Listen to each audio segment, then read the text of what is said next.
Sonia, through tears, looked at her fiancé, now already her husband.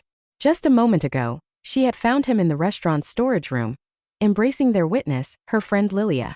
You, Valera stepped toward her. Sonia, wait, you've got it all wrong. We were just fooling around, Lil, come on, tell her. Valera tried to shake off the alcoholic haze, rubbing his face with his hands. Lilia, calmly fixing her clothes, looked at her. My God, you've dropped from the moon, haven't you? Or do you really think a stamp and a passport means anything? Nonsense. It's not chains if that's what you think. Lilia, you're my friend. How could you? Lilia screamed. How could I what? What happened so terrible? Did I kill your husband or take something from him? What's wrong with you? You got married, you've got stability ahead and plenty more situations like this, so get used to it. Snow White, huh? Lilia stormed out, and Valera tried to grab Sonia's hands. Sonia even felt sick. Don't touch me. Never touch me again. Valera sighed. Sonia, don't make an elephant out of a fly. Nothing happened. Calm down, you're already my wife. Yes, today I'm your wife. But tomorrow I might not be. Or don't you know that a marriage can be annulled? You won't do that. We've got over 50 guests. Valera, don't forget your guests. From my side it was only Lilia. And as it turns out, she's more your guest. Let me through. She pushed her husband aside and rushed out into the street. Anywhere just far away from here. All her dreams of living like everyone else shattered in a single moment. For as long as she could remember, Sonia had lived in an orphanage. She'd been left on its doorstep when she was just a couple of weeks old.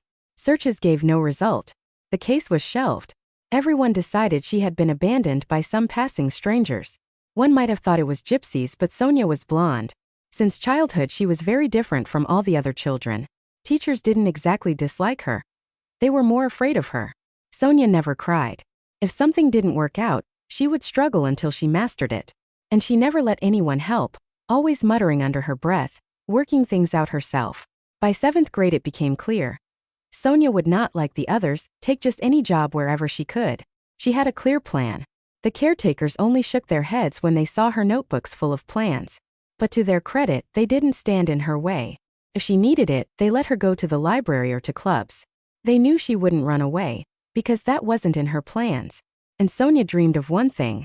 She watched families walking, rushing somewhere, buying something, parents with children, and she thought that one day she would have her own family.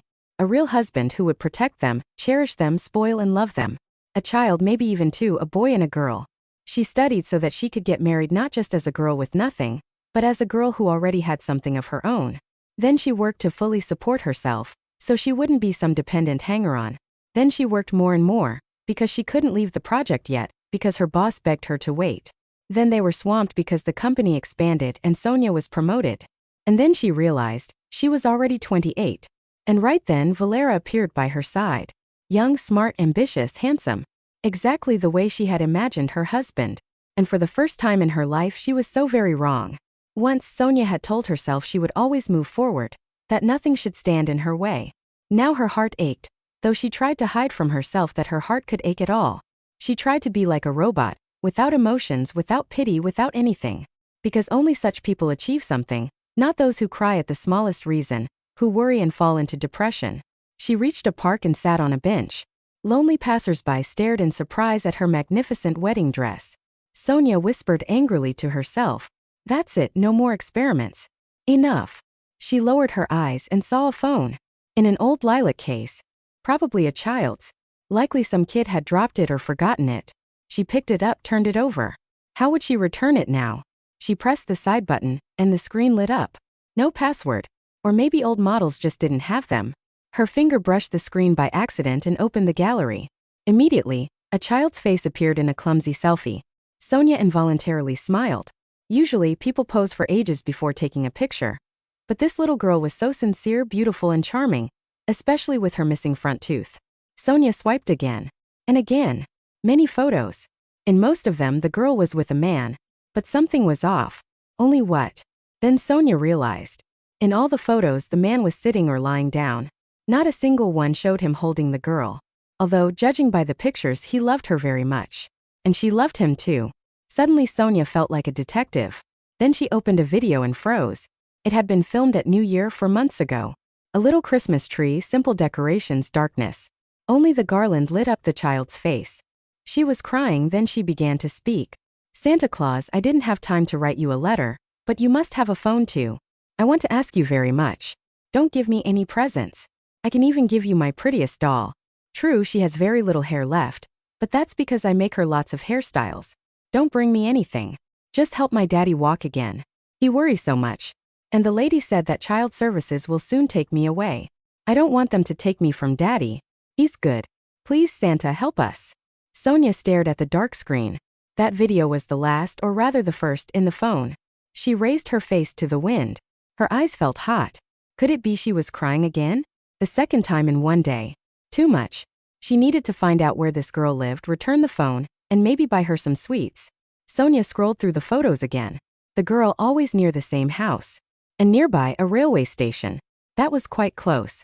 She gathered her skirts and headed down the street determinedly. Cars honked at her. She ignored them. She saw a little shop and went in. Please, I'll take a cake, candies, and something else. The saleswoman looked at her in surprise. Did you forget to buy something for the table? What table? Sonia looked down at herself and laughed. Oh no, plenty on the tables. I'm sick of that food. The woman nodded. Well, it happens. Are you local? Yes, my whole life in this district. Oh, excuse me. Can you tell me how to find this girl? The woman looked at the phone, then at Sonia, not so friendly anymore. And why do you need Katia? Don't get me wrong. I just found her phone, she must have dropped it. I'd like to return it. And bring sweets too. It's a child after all. The woman's face warmed. Oh, excuse me. Katia's a good girl. And her father is wonderful. They're unlucky, so unlucky as if cursed. Well, I thought so. See that yellow two-story building? They live there. Entrance on the left, second floor. Door straight ahead. Thank you very much. Sonia headed for the door, but the saleswoman couldn't resist. So what, you ran away from your own wedding? Well, yes. Got disappointed in the man I married, right there and then. Better now than in a few years. Sonia stood in front of the door. She was nervous. She had bought so many sweets. What if the child wasn't even allowed sweets? She only touched the bell when the door suddenly opened. On the threshold stood the girl from the phone, staring in surprise. Then she ran inside. Daddy, Daddy, there's a real bride here. Katia, what are you talking about? A bride here. Sonia stepped into the light. A man in a wheelchair rolled toward her. About 35 years old. His eyes were alive, but his face seemed extinguished, with a deep crease between his brows. Hello, are you here for us? His eyebrows shot up, while Katia hopped beside him. I told you. The man frowned at her. It's not nice to scheme like this and involve strangers in your tricks. Katia pouted. Daddy, I didn't scheme anything and didn't involve anyone. Sonia was utterly confused. Wait, now I don't understand anything. I found your daughter's phone and came to return it. And I didn't want to come empty-handed. Here. The man looked at her again. So you're saying you don't know Katia and didn't agree with her about anything? Of course not. But actually, I'm curious. Why would we need to know each other? The man sighed, looked sternly at Katia, who grinned ear to ear. Then he looked at Sonia. Well, since you've come with cake, let's have some tea and Katia and I will explain everything. And thank you for the phone. We really need it. Come on, Katia, I'll help you. Katia nodded and ran to the kitchen. Apparently, she did everything at a run. Sonia smiled and followed. Her dress rustled against the walls. The hallway wasn't meant for such wide skirts. While the kettle boiled, the little hostess explained everything. Daddy and I argued. I said we'd soon be walking outside. And he said miracles don't happen, you have to live in reality. On TV they showed brides. I told him, if we meet a real bride, then you'll have to admit that miracles exist. I don't even know why I said that. Then I thought, maybe someone will be getting married and we'll see from the window. And then you showed up. Now Daddy can think what he likes, but miracles do exist. Sonia smiled. Of course they do. And I think one miracle is this wonderful child. They drank tea, and Mikhail told stories of his daughter's antics. Katia laughed loudest of all, and Sonia felt strange, as if she had come home after a long absence, a journey or something like that. All right, I should go. I'll probably have to call a taxi, otherwise if passers-by meet a bride at night, they'll faint. Katia giggled. Oh, I'd love to see that.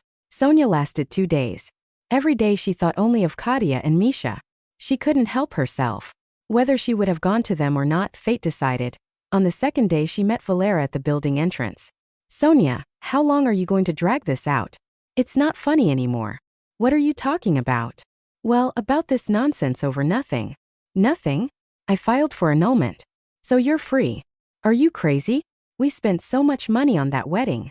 I suggested just registering. Valera, I don't have time. Actually, she was going to the store, but right then her plans changed. The girl smiled to herself. This time she could barely carry the bags. She had bought Katia books, games, dolls, everything she thought an ordinary girl should have. Mikhail looked at her sternly. Why did you come? Katia talks about nothing but you. Sonia ignored his harshness. Let's go to the park. You're insane. Mikhail couldn't help but smile. He resisted as much as he could, but against Sonia and Katia, he had no chance. They were chatting happily when suddenly, no way. Are you stupid, ditching me for some cripple? Sonia stepped in front of the wheelchair, shielding Misha and Katia. But Katia darted out in front of her, raised her fists. Get away from my Sonia. Valera laughed. Sonia realized he was drunk. Just what they needed. Go away, brat. He shoved Katia lightly, and Sonia immediately pushed him back. Don't touch the child. Valera grabbed her arm and twisted it. You ruined everything. And suddenly he was on the ground.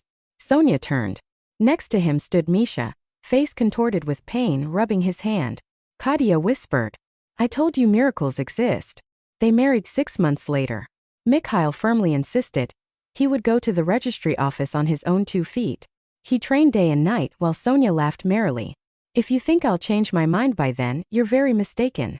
Misha smiled, pulled her close and asked, Tell me, how do I deserve such happiness? Sonia thought for a moment, then said seriously, I don't know either. Such happiness, you too. Misha raised his eyebrows, Sonia jumped off his lap, stuck out her tongue and laughed. Lately she laughed a lot, and no longer feared showing emotions.